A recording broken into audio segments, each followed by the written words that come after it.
नमस्कार बच्चों, आज के इस वीडियो में हम लोग कवर करने वाले हैं गेट एप्टीट्यूड पीवाईक्यूज, वो एप्टीट्यूड क्वेश्चन जो गेट में आ चुके हैं। और ये जो प्ले लिस्ट है इसमें क्वेश्चन नंबर 1 से लेके क्वेश्चन नंबर 10 तक मैं ऑलरेडी पोस्ट कर चुका हूं। तो आज उसी के कंटिन्यूशन में question number 11 to question number 15 शुरू कर दें।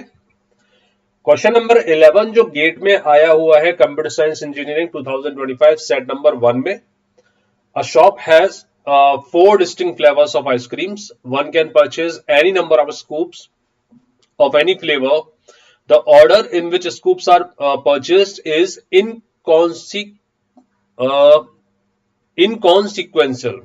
ठीक है, तो इनकॉन्सिक्वेंशियल मतलब ऑर्डर मैटर नहीं करता है। कुल मिला के ये कहने का मतलब है, if one wants to purchase 3 scoop of ice cream, in how many ways can one make that purchase. ठीक है, तो परमुटेशन कॉम्बिनेशन का एक ये क्वेश्चन है, अरेंजमेंट का एक क्वेश्चन है। चेक करते हैं इसको किस तरीके से कर सकते हैं।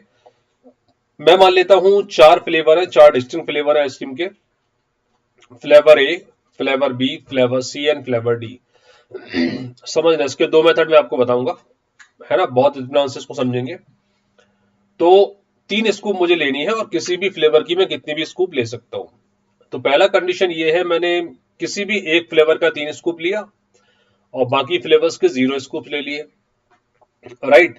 तो इसके केस कितने बनेंगे सर? इसके केस 4 बनेंगे। समझ आ रहा है ना भाई? 3 स्कूप में फ्लेवर ए का भी ले सकता हूँ, बी का भी ले सकता हूँ, सी का भी ले सकता हूँ, डी का भी ले सकता हूँ, बाकी सारी कंडीशन 0 हो जाएंगी। तो 4 केसेस के बनेंगे, है ना। और अगर आपको बेसिक अरेंजमेंट का नॉलेज है तो इसको आप ये भी कर सकते हो, 300 को अरेंज करना है। कितने तरीके से आप इसको कर सकते हो? 3 सिंबल है, मान लेते हैं 3 एंड 000, 4 सिंबल है। अरेंज करने का तरीका, 4 सिंबल्स को अरेंज करने का तरीका 4 factorial. Out of this 4 factorial arrangement, 3 symbol एक जैसे दिखाई दे रहे हैं, तो डिवाइडेड बाय कितना हो जाएगा बोलो? 3 factorial, and that must be equal to 4। Clear है? आगे बढ़ते हैं। ये भी हो सकता है सर मैं किसी एक फ्लेवर के 2 स्कूप ले लूं और अनदर फ्लेवर का 1 स्कूप ले लूं और बाकी के 2 0 ले लेता हूं, है ना। तो 2100 है, it could be 1200, it could be 011120, है ना, इट कुड बी 2010, कुछ भी हो सकता है। तो वो अरेंजमेंट कैसे चेक करेंगे? आपके पास सिंबल कितने हैं? 1 2 3 4। 4 सिंबल को अरेंज करने का तरीका 4 factorial, out of which 2 symbol एक जैसे दिखते हैं, तो इस रिपीटेशन को हटाने के लिए 2 फैक्टोरियल। तो 24 डिवाइडेड बाय 2, ये टोटल आ जाएगा काउंट 12। समझ आया? थर्ड, और क्या हो सकता है? मैं एक एक स्कूप 3 अलग अलग फ्लेवर के लूं और फोर्थ वाला फ्लेवर 0 हो जाएगा, राइट।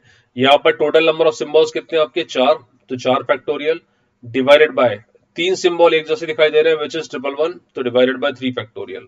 अगेन आंसर आ जाएगा 24 डिवाइडेड बाय 6 12, 6 4। तो टोटल काउंट आ जाएगा आपका 4 प्लस 12 प्लस 4। इतने तरीके से आप ये कर सकते हो प्रोसेस। आंसर आ जाएगा 20 for this particular question. Option B is the right answer. ठीक है, तो एक तो ये मैंने आपको डिटेल में समझा दिया। अब इसको थोड़ा शॉर्ट में करते हैं। सेकंड मेथड में देखता हूं क्या हो सकता है। सेकंड अप्रोच ये है बच्चों, मान लो फ्लेवर्स को मैं बच्चों के नाम दे देता हूं कि 4 बच्चे हैं ए बी सी डी, है ना, 4 बच्चे हैं, there are 4 kids A B C D. Flavours को मैं किड मान के चल रहा हूं आपको एक एग्जांपल देने के लिए। और 3 बॉल्स है मेरे पास जो इन बच्चों में डिस्ट्रीब्यूट करनी है। 3 बॉल्स को आप मान लो स्कूप्स है और ये फ्लेवर्स है। तो 4 बच्चों में 3 बॉल को डिस्ट्रीब्यूट करना है। अब 4 बच्चों में 3 बॉल को डिस्ट्रीब्यूट करना है, तो 3 बच्चों में पार्टीशन कितने लगेंगे? 3। पार्टीशन को मैं पी से रिप्रेजेंट कर देता हूं। तो कुल मिला के पार्टीशन मतलब पी कितना लिखा हुआ है? 3 बार। बॉल का मतलब ये, स्कूप मतलब बॉल जो 3 है, तो बी लिख लेता हूं मैं 3 बार। कुल मिला के आर्टिकल कितने हो गए? 6, राइट। तो आंसर आएगा 6 फैक्टोरियल डिवाइडेड बाय पी एक जैसा दिख रहा है तो 3 फैक्टोरियल, बी एक जैसा दिख रहा है तो 3 फैक्टोरियल से डिवाइड कर देंगे, क्योंकि जो लेटर रिपीट होता है उतने फैक्टोरियल से आपको डिवाइड करना पड़ता है। तो answer must be 720 divided by 36, so that is equal to 20। आपका आंसर आ जाएगा 20। Option B is the right answer. ठीक है, तो 2 मेथड है, दोनों मेथड में से आप कोई भी मेथड यूज कर सकते हैं। Question number 12, okay. According to the map shown in the figure, which one of the following statement is true? एक मैप दिया है, कुछ स्टेटमेंट है, कौन सा स्टेटमेंट ट्रू है ये आपको बताना है। ये आ चुका है गेट सीएसई 2025 सेट नंबर 1 में क्वेश्चन। ठीक है, तो ये कोई डायरेक्शन दी है, library, physics, hostels, classroom, chemistry lab, canteen, hospital, ठीक है। The library is located to the north west of the canteen. Canteen के नॉर्थ वेस्ट में लाइब्रेरी है, ऐसा बिल्कुल भी नहीं है, क्योंकि कैंटीन के वेस्ट में लाइब्रेरी है ना, तो ऑप्शन ए गलत है। The hospital is located to the east of the chemistry lab. Hospital chemistry lab के ईस्ट में है, नहीं, हॉस्पिटल केमिस्ट्री लैब के नॉर्थ में है, तो ऑप्शन बी भी राइट गलत हो जाएगा। The chemistry lab is to the south east of the physics lab. Physics lab के साउथ ईस्ट में केमिस्ट्री लैब है। फिजिक्स लैब यहाँ पर है, केमिस्ट्री लैब यहाँ पर है, और ये डायरेक्शन डेफिनेटली साउथ ईस्ट कहलाती है, दिख रहा है ना ये वाला, राइट। तो option C is the right answer. तो एक बेसिक क्वेश्चन था डायरेक्शन पर बेस्ड, बहुत सिंपल सा, इतना कुछ इसमें करने लायक था नहीं। Option C is the right answer, ठीक है। चलिए आगे बढ़ते, क्वेश्चन नंबर 13। तो ये क्वेश्चन प्रोबेबिलिटी का दिखाई दे रहा है मुझे। A pair 6 face dice with face level 1, 2, 3, 4, 5 and 6 is rolled thrice. What is the probability of rolling 6 exactly 1? ठीक है, 6 एक बार आना चाहिए। तो 3 डाइस को मैं थ्रो करता हूं, मान लेते हैं डाइस ए, बी और सी है, डाइस का नाम दे दिया ए, बी, सी। पहले डाइस पर 6 आएगा, इसकी प्रोबेबिलिटी 1/6, क्योंकि 6 आने की प्रायिकता क्या होगी, 6 एक नंबर है, राइट। टोटल नंबर कितने हैं, 1, 2, 3, 4, 5, 6। उसमें से हमारे फेवर में आउटकम कितना है, 6। प्रोबेबिलिटी का मतलब favourable outcome upon total number of outcome. Is it clear? तो मेरे फेवर में कितना है, 6, तो मैंने लिख लिया 1। 6 मतलब एक ही बार आ सकता है, और टोटल आउटकम कितने हैं, 6, तो divided bye 6, 1 divided by 6 into, इस केस में बी और सी पर 6 नहीं आना चाहिए क्योंकि एग्जैक्टली 1 है, तो बी के फेवर में का केस कितने होंगे, 5/6, और सी के फेवर में 5/6, राइट, क्योंकि बी पर नहीं चाहिए, right. So that must be equal to 25/216। But sir ये भी तो हो सकता है ए पर आपने 6 लेकर आए, या हो सकता है बी पर भी हो सकता है, ये 6 सी पर भी हो सकता है, मतलब it could be 5/6 into 1/6 into 5/6, और it could be 5/6 into 5/6 into 1/6, है ना। तो ये भी कितना हो जाएगा, 25/216, ये भी कितना हो जाएगा, 25/216। तीनों को आप एड ऑन कर दोगे, आपका आंसर आ जाएगा 25 plus 25 plus 25, so that must be equal to 75/216, right. Answer A is the right answer, 75/216। Done, perfect, okay. Geometry का एक क्वेश्चन है। In the diagram the line Q R and S T are parallel to each other. The shorter distance between these two lines is half the shortest distance between the point P and line QR. Okay. What is the ratio of the area of the triangle PST to the area of the trapezium SQRT? ठीक है, perfect.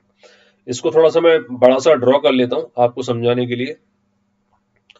ये है P, Q और are, एक triangle दिया हुआ है कुछ इस तरह का। पी से एक लाइन में ड्रॉ, नहीं पी से नहीं, एस और टी दो नंबर मैंने दो अल्फाबेट ड्रॉ कर लिए, यहां पर एस और टी को कनेक्ट कर दिया, ठीक है। अब क्वेश्चन बढ़ते हैं। The shortest distance between these two lines, मतलब ये जो लाइन है इनकी शॉर्टेस्ट डिस्टेंस है, is the half of the shortest distance between P and Q R.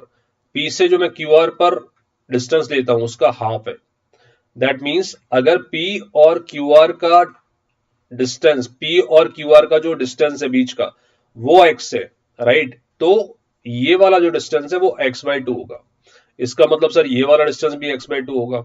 इतना क्लियर है? चलो आगे बढ़ते हैं। और क्या हो सकता है सीन? अब देखो, सबसे पहले तो ट्रायंगल PST और triangle PQR, these two triangles are similar. ये दिखाई दे रहा है आपको? These two triangles are similar. क्यों होंगे ट्रायंगल सिमिलर? क्योंकि ST जो है वो QR के पैरेलल है, दोनों के बेस पैरेलल है, राइट। सेकंड, दूसरी चीज, एंगल जो P है वो कॉमन है दोनों ट्रायंगल में, angle P is common. Third, angle PST is equal to angle PQR। ये दिख रहा है? ऑल्टरनेट एंगल वाला प्रॉपर्टी अगर मैं लगाता हूं, इसको एक्सटेंड करता हूं, तो ये जो एंगल बनेगा मान लो थीटा है, तो ये भी थीटा होगा, और वर्टिकल अपोजिट के अंदर ये भी थीटा होगा, मतलब PST PQR के एंगल है। सिमिलरली एंगल PTR जो है, एंगल PTS जो है वो इक्वल है एंगल PRQ के। तो आपके तीन एंगल इक्वल है, तो ट्रिपल एंगल प्रॉपर्टी के अकॉर्डिंग ये जो ट्रायंगल है वो सिमिलर हो जाएंगे।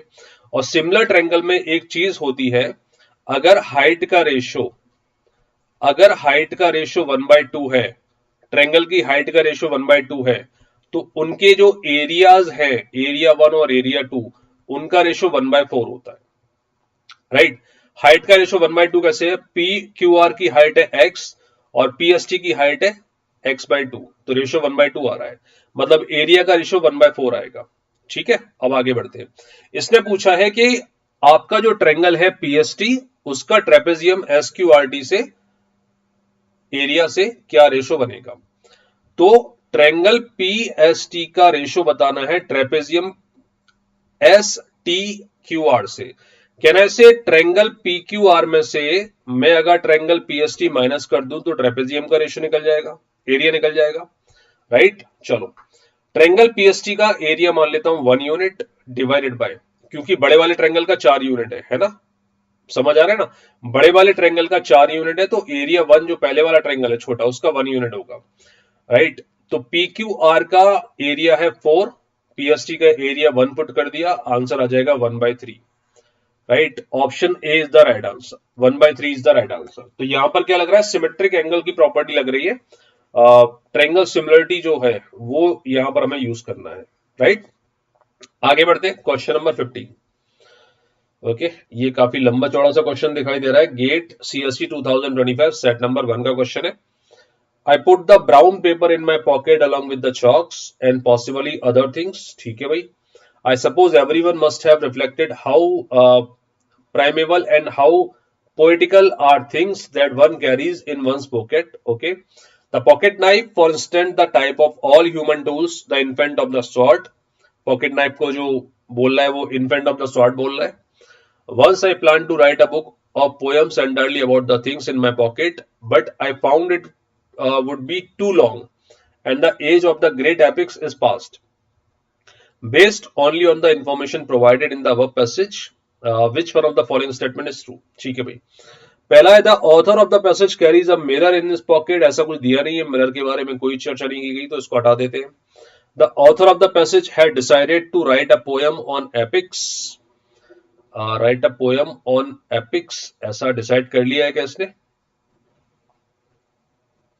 ऐसा कुछ भी मेंशन नहीं है, कंफ्यूजन है इसके बारे में।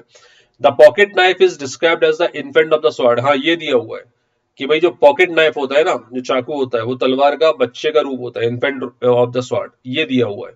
तो option C is the right answer for this particular question. ठीक है, तो बच्चों ये थे गेट के वो 5 क्वेश्चंस जो 2025 में सेट नंबर 1 में आ चुके हैं फॉर कंप्यूटर साइंस ब्रांच। ऐसे ही कुछ और शानदार और बेहतरीन क्वेश्चन लेकर मिलेंगे आगे आने वाली वीडियोस में, तब तक के लिए thank you very much, God bless you, bye bye, take care.